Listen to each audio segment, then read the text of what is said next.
Hi everyone, in front of me I've got REALME Narzo N61 and let me share with you how to reset network preferences on this device. So let's start with opening the settings, and here, time to quit. And here we have to scroll down to the very bottom to find the system. Now we have to scroll down again to localize reset phone, and at the top we've got the option we're looking for, so reset Wi-Fi, network and Bluetooth settings. So let's tap on it. Of course we've got the details, so Wi-Fi, Bluetooth and mobile network settings.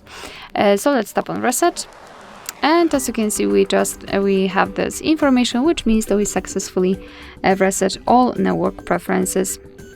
Alright, so that will be all. Thank you so much for watching. I hope that this video was helpful, and if it was, please hit the subscribe button and leave the thumbs up.